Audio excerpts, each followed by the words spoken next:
ఒకప్పుడు పోస్ట్ ఆఫీస్లో డబ్బులు దాచుకునేవాళ్ళు. స్లోగా ఆర్డీలు కట్టుకుంటే సేఫ్, సంపాదించిన దాంట్లోంచి నెలకి ఇంత చొప్పున ఆర్డీలు వేసుకోవాలి అని అనుకునేవాళ్ళు. కానీ ఇప్పుడు SIP, SIP, systemic investment plan, ఇందులో డబ్బులు కనుక పెట్టుకుంటూ వెళ్తే లాంగ్ రన్లో బీభత్సంగా రిటర్న్లు. కొన్నిసార్లు ఇన్స్టాగ్రామ్ రీల్స్ చూస్తే నెలకి చాలా తక్కువ ఇన్వెస్ట్ చేసుకుంటూ ఉంటుంది, కానీ ఆ ఇంట్రెస్ట్ కాంపౌండ్ ఇంట్రెస్ట్ అయ్యి మల్టిప్లై అయ్యి 4-5 టైమ్స్ 10 టైమ్స్ రెట్టింపు అయిపోయి దగ్గర ఒక కోట్ల రూపాయలు చూపిస్తూ ఉంటారు. అంత ఎర్న్ చేయొచ్చు మీరు అని అబ్బా అనిపిస్తుంది. కానీ నిజంగా సిస్టమ్ ఇన్వెస్ట్మెంట్ ప్లాన్ ఇన్వెస్ట్ చేయడం is a right choice. Let's talk more detail about it. మనతో పాటు ఉన్నారు పర్సనల్ ఫైనాన్షియల్ ఎక్స్పర్ట్ సాయిరామ్ గారు ఉన్నారు. హలో సాయిరామ్ గారు, నమస్తే. హాయ్ దీప్తి గారు, చెప్పు. ఎలా ఉన్నారు? ఫైన్. ఈరోజు సిస్టమిక్ ఇన్వెస్ట్మెంట్ ప్లాన్ గురించి మిమ్మల్ని అడగాలనుకుంటున్నానండి, చాలా గట్టిగా. అసలు ఆడియన్స్కి చాలామందికి తెలిసే ఉంటుంది, బట్ తెలియని వాళ్ళ కోసం what is systemic investment plan? Will start it from there. So systematic invest plan అంటే మంత్లీ లేదా వీక్లీ ఒక ఫ్రీక్వెన్సీలో మనం ఇన్వెస్ట్ చేసుకుంటూ పోవటమే సిస్టమేటిక్ ఇన్వెస్ట్మెంట్ ప్లాన్ అంటాం. రైట్. అంటే ఒక సిస్టమ్ ప్రకారం ఆ ఇన్వెస్ట్మెంట్ దాన్ని మనం చేస్తూ ఉన్నాం. సో ఒక మ్యూచువల్ ఫండ్ స్కీమ్లోకి సో ఎవ్రీ మంత్ లేదా ఎవ్రీ వీక్, ఎవ్రీ డే కూడా చేయొచ్చు. సో ఒక పద్ధతి ప్రకారం చేసుకుంటే వెళ్ళేదాన్ని సిస్టమేటిక్ ఇన్వెస్ట్మెంట్ ప్లాన్ అంటాం. సో మనకి ఏంటంటే మ్యూచువల్ ఫండ్లో మనకి నచ్చినప్పుడు పెట్టచ్చు, లేదా మనకి శాలరీ వచ్చినప్పుడు ఆటోమేటిక్గా మనం ఇంత అమౌంట్ ఇచ్చేస్తున్నాం అని చెప్పేస్తే అలా కూడా చేయొచ్చు.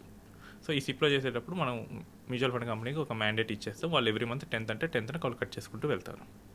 సో ఈ సిప్ అనేది అసలు మనకి దేనికి అనేది మెయిన్ ఇంపార్టెంట్ అండి. సో అయితే సిస్టమిక్ ఇంటర్వెల్స్లో ఇన్వెస్ట్ చేసుకునే దాన్ని సిస్టమిక్ ఇన్వెస్ట్మెంట్ ప్లాన్ అన్నారు, అర్థమైంది. ఒక కామన్ పర్సన్కి, ఒక శాలరీ ఎర్న్ చేసే పర్సన్కి సిస్టమిక్ ఇన్వెస్ట్మెంట్ ప్లాన్లో ఇన్వెస్ట్ చేయడం ఇంపార్టెంటా, మ్యాండేటా? సో కామన్ మ్యాన్ అన్నారు కాబట్టి ఆయనకి పెద్ద ఆస్తులు అయితే ఉండవు. సో ఇక ఆయన ఎర్న్ చేస్తున్నాడు, సో ఒక 100 రూపాయలు ఎర్న్ చేస్తున్నాడు అంటే కనీసం ఒక 20 రూపీస్ 30 రూపీస్ తీసి పక్కన పెట్టుకోవాలి. సో మిగిలిన 17-18 రూపీస్ని ఖర్చు పెట్టడానికి అలవాటు చేసుకోవాలి. అలా కాకుండా సో ఈ 100 ఖర్చు పెట్టడం మొదలు పెడితే ఈ 100 ఖర్చు అవ్వకపోగా ఇంకో 100 తీసుకెళ్ళి అప్పు తీసుకొస్తాడు. సో ఆయన ఇన్కమ్లో నుంచి అట్లీస్ట్ ఒక 20% అనేది తీసి పక్కన పెట్టుకోవాలి. సో అప్పుడే ఒక కొన్నాళ్ళకి వచ్చేసరికి కొంచెం ముందుకు వెళ్తాడు. సో ఇప్పుడున్న ఫైనాన్షియల్ పొజిషన్ నుంచి కొంచెం నెక్స్ట్ లెవెల్కి వెళ్ళడానికి స్కోప్ ఉంటుంది. సో ఈ 20 రూపీస్ని కూడా మీరు ఒక 10-15 రూపీస్ మీరు లాంగ్ టర్మ్ ఎస్ఐపి కోసం పెట్టుకోండి. సో ఇవే ఎందుకంటే మనకి జనరల్గా ఒక కామన్ మ్యాన్ అన్నారు కాబట్టి ఏముంటాయి అవసరాలు? సో ఒక ఇల్లు కొనుక్కోవాలి, నెక్స్ట్ కిడ్స్ ఫ్యూచర్ ఉంటుంది, మ్యారేజ్ ఉంటుంది, రిటైర్మెంట్ ప్లాన్ ఉంటుంది. సో ఈ మూడింటి కోసం మనం ప్లాన్ చేసుకుంటే సరిపోతుంది. ఇంకా అంతకన్నా ఎక్కువ అమౌంట్ వచ్చినప్పుడు మిగతా వెల్త్ మేనేజ్మెంట్ అవుతుంది.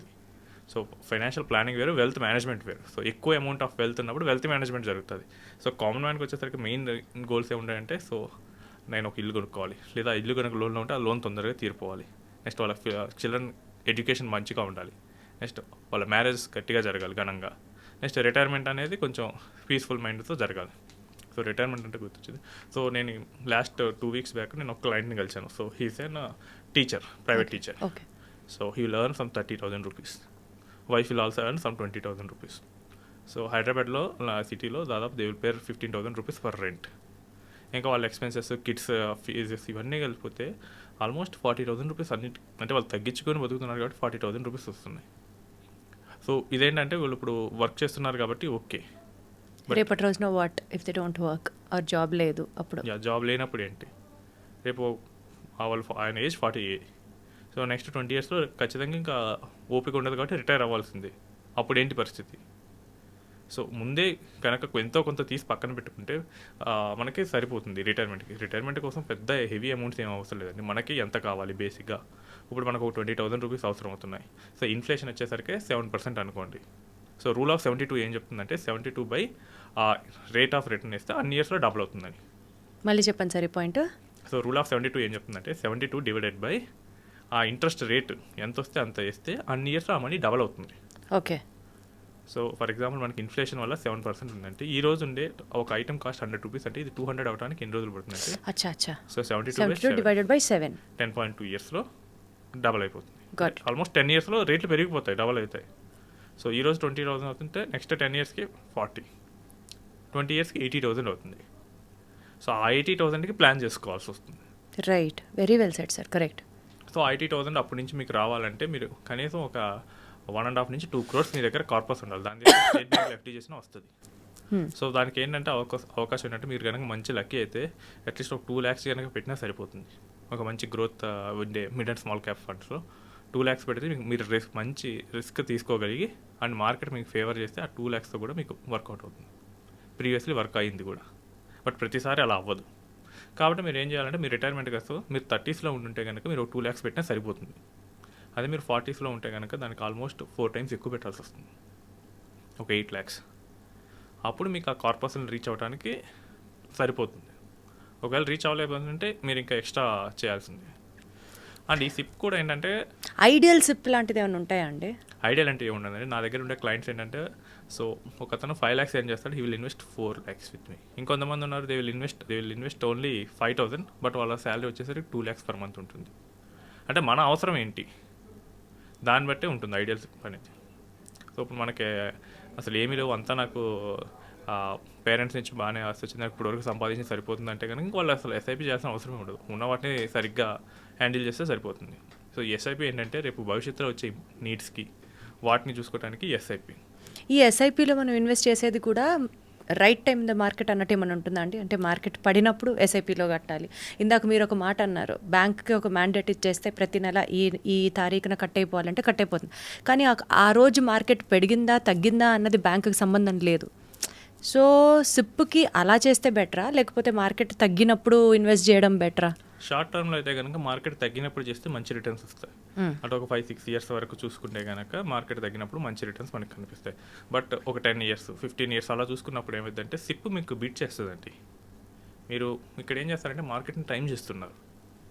సో మీ టైమింగ్ రైట్ అవ్వచ్చు, రాంగ్ అవ్వచ్చు. మీరు ఏంటంటే ఒక 5% పడిన తర్వాత పెడదాం అనుకుంటారు. మార్కెట్ 4% పడి మళ్ళీ పెరిగిపోతే అసలు ఏం చేస్తారంటే మ్యూచువల్ ఫండ్ కంపెనీస్ కొన్నిసార్లు క్యాష్ రిజర్వ్స్ పెట్టుకుంటాయి. మీరు ఒక 1 lakh ఇస్తే మ్యూచువల్ ఫండ్ కంపెనీస్ 90,000 ఇన్వెస్ట్ చేసి మిగతా 10,000 పెట్టుకుంటాయి. అవి కనుక మార్కెట్లో కొన్ని కంపెనీస్ వాళ్ళు రీసెర్చ్ చేసే కంపెనీస్ కనుక చీప్గా దొరుకుతుంది అనిపిస్తే వెళ్ళి కొనేస్తాయి. సో ఆ ప్రాఫిట్ వాళ్ళకి వస్తుంది. ఇక్కడ ఏం జరిగిందంటే నేను కొన్ని స్మాల్ క్యాప్ కంపెనీస్ని చూశాను, వాళ్ళు హెవీ ప్రాఫిట్స్ జనరేట్ చేశారు. స్మాల్ క్యాప్ ఇండెక్స్ కన్నా ఎక్కువ జనరేట్ చేశారు. ఏంటా అని చెప్పి వాళ్ళ ఇంటర్నల్ స్టాక్స్ అనలైజ్ చేస్తే వాళ్ళు కొన్నప్పుడు ఆ స్టాక్ మాత్రమే పడింది, ఇండెక్స్ పడలేదు. మనం మార్కెట్ పడింది అంటే కనుక మనం ఇండెక్స్ గురించి మాట్లాడుతాం. వాళ్ళు ఏం చేస్తారు, స్టాక్ పడిందా లేదా అది కూడా చూస్తారు. అండ్ వాళ్ళు క్యాష్ రెడీగా పెట్టుకుంటారు. అండ్ మనం ఏంటంటే ఎవ్రీ మంత్ ఎస్ఐపి చేస్తూ ఉంటాం చాలామంది. సో ఈ క్యాష్ కూడా వాళ్ళ దగ్గరికి వెళ్తుంది. సో వాళ్ళు ఏంటంటే క్యాష్ రిచ్గా పెట్టుకుంటారు కాబట్టి మనకన్నా బెటర్ అడ్వాంటేజ్ ఉంటుంది. అంటే ఏమంటారు, ఇప్పుడు మార్కెట్తో పడిందా లేచిందా అన్నది సంబంధం లేకుండా నెలకి కట్టేసుకుంటూ వెళ్ళడం ఐడియల్ అంటారు. If your goal is long term, మార్కెట్తో మీరు అసలు ఏం సంబంధం లేదు. అసలు మార్కెట్ పెరిగితే నీకెందుకు, పడితే నీకెందుకు, నీకు కావాల్సిన 10 ఏళ్ల తర్వాత అయితే. సో ఇవన్నీ చేసేటట్లయితే నీకు స్టాక్స్ వైపే వెళ్ళొచ్చు. ఓకే. సో మనం ఏంటంటే లాంగ్ టర్మ్ వైపు చూసేటప్పుడు మార్కెట్ ఫ్లక్చుయేషన్స్ మనకి సంబంధం లేదు. నువ్వు దేనికి వచ్చావు, ఎంట్రీ పాయింట్ నీకు దేనికి, అండ్ నువ్వు ఎగ్జిట్ ఎప్పుడు అవ్వాలి. సో ఈ క్లారిటీ ఉండాలి. ఫర్ ఎగ్జాంపుల్ మీరు ఢిల్లీ వెళ్ళాలనుకున్నారు, మీరు హైదరాబాద్లో ట్రైన్ ఎక్కారనుకోండి. సో ప్రతి స్టేషన్లో ఈ స్టేషన్ ఏంటి ఇవన్నీ చూస్తారా, లేకపోతే ఢిల్లీ దగ్గర ఎక్కామా ఎప్పుడు దిగుతామా అంతే. సో మార్కెట్లో కూడా అంతే.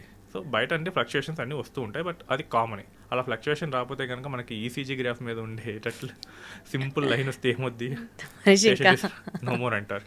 సేమ్ అదే మార్కెట్లో ఈ వోల్టాలిటీ వల్ల రిటర్న్ వస్తుంది. సో దానివల్లే మనకి అడ్వాంటేజ్ ఉంటుంది. మినిమం ఎస్ఐపి కట్టాలి అని అంటే ఇన్ని ఇయర్స్ లాక్ అవ్వాలి అన్నది ఏమైనా బేసిక్, అట్లా ఒక నెల కట్టి ఒక సంవత్సరం కట్టి బయటికి రావడం కాదు, ఇంత కడితే ఇన్ని ఇయర్స్ లాక్ అయితే మనకి మంచి రిటర్న్ వస్తుంది అన్నట్టు ఏమైనా ఉందా? సో మనకి ఎస్ఐపీలు ఏంటంటే 10 years కడితే మనం పెట్టిన అమౌంట్కి కనీసం డబుల్ రావడానికి ఛాన్స్ ఉంటుంది. సో అంతకన్నా ఎక్కువ వస్తేనే మనకి మంచి రిటర్న్కి వస్తుంది. మీకు మంచి రిటర్న్ అవసరం లేదు, జస్ట్ ఊరికే మనీ ట్రై చేద్దామంటే ఈవెన్ 6 months ఎస్ఐపీస్ కూడా ఉంటాయి. ఓకే. బట్ ఆ టైంలో 6 monthsలో ఏమవుతుంది, మార్కెట్ ఏదైనా జరగవచ్చు.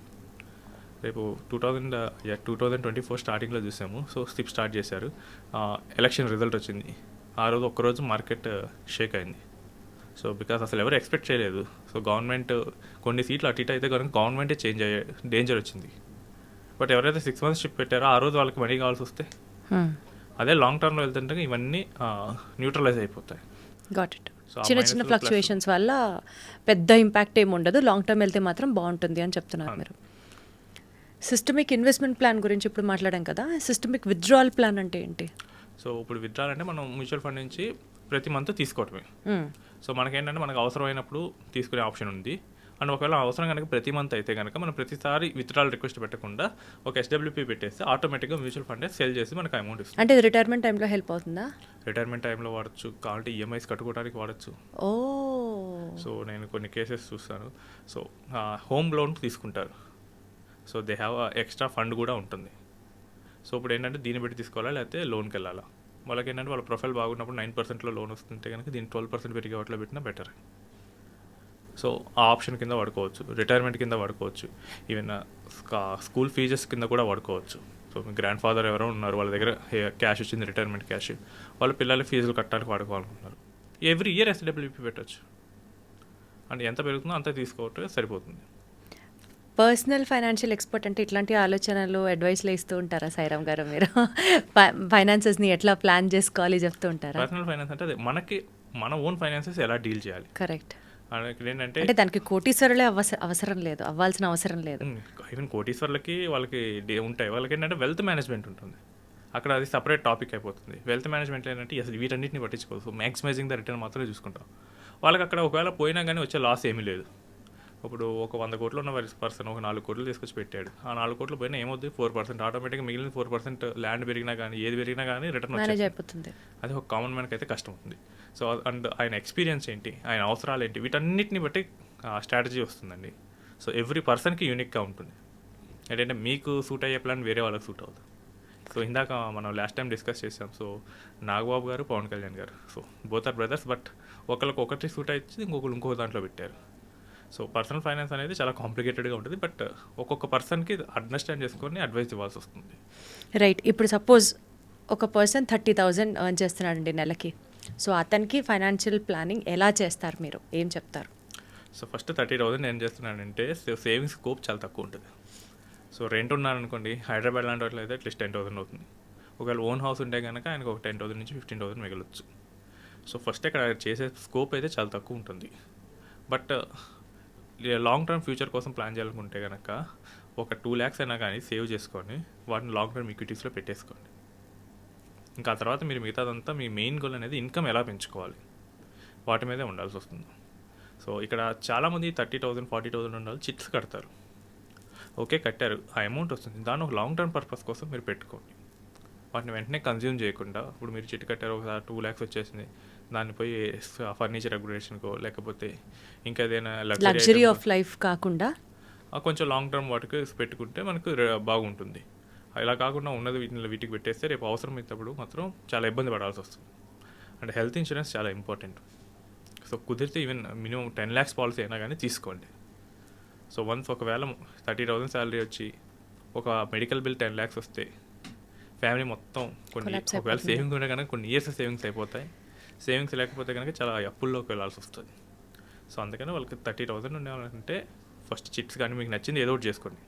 ఆ 1 lakh or 2 lakhs ఒక లంసమ్ వచ్చిన తర్వాత వాటిని మార్కెట్లో పెట్టడానికి ట్రై చేయండి. Got it. ఇంకా ఆ తర్వాత మీరు మళ్ళీ again doing your own process income పెంచుకోవడానికి ట్రై చేయాలి అక్కడ. సో ఇందాక చెప్పినట్టు నేను ప్రైవేట్ స్కూల్ టీచర్స్ని చూశాను. వాళ్ళకి అక్కడ ఏంటంటే వాళ్ళ సినారియో కంప్లీట్గా డిఫరెంట్ ఉంటుంది. ఎవరైనా టీచర్కి ఎక్కువ శాలరీ వస్తుందంటే కనుక management will try to fire him. నిలబెట్టే బదులు వీళ్ళు కొత్త వాళ్ళు తీసుకోండి సేమ్ శాలరీ. అక్కడ ఏంటంటే వాళ్ళకి ఇంగ్లీష్ కనుక బాగా వస్తే కనుక బెటర్ ఆపర్చునిటీస్ ఉంటుంది. సో వాళ్ళు సబ్జెక్ట్ మీద ఇంగ్లీష్ మీద ఫోకస్ చేసుకోవడం, వాటి మీద స్పెండ్ చేయాల్సి వస్తుంది. దెన్ అప్పుడు ఆటోమేటిక్గా ఇన్కమ్ పెరుగుతుంది కాబట్టి అప్పుడు వాళ్ళకి కొంచెం ఎక్కువ దాచుకునే స్కోప్ ఉంటుంది. సో అలా కాకుండా నేను 30,000లోనే ఉంటాను, నాకు ఇందులోనే కావాలి, బెటర్ రిటర్న్ కావాలంటే సో ఫైనల్గా వర్కౌట్ అవ్వదు. అది కూడా స్టార్టింగ్ పాయింట్ ఏంటంటే మీరు 1 or 2 lakhs మాత్రమే చేసుకొని మిగతా అంతా మీ స్కిల్ పెంచుకోవడానికే ట్రై చేయాల్సి వస్తుంది. Got it. సో స్కిల్ పెంచుకోలేకపోతే కనుక ఇంకా మీ స్కిల్ మీరే పెంచుకోలేకపోతే ఇంకా మేమేమో వచ్చి మీ ఇన్కమ్ పెంచలేం కదా. Very well set, correct. So ఈ ప్రోగ్రామ్ అయిపోయిన తర్వాత అర్జెంటుగా మీ నంబర్ తీసుకొని పర్సనల్ ఫైనాన్షియల్ అడ్వైస్ కోసం నేనే మీతో టచ్లోకి వస్తాను. నెక్స్ట్ ఎపిసోడ్లో ఇంకాస్త డీటెయిల్డ్గా ఈ ఫైనాన్షియల్ ప్లానింగ్ గురించి మాట్లాడుకుందాం. Thank you so much Sairam గారు. థ్యాంక్స్.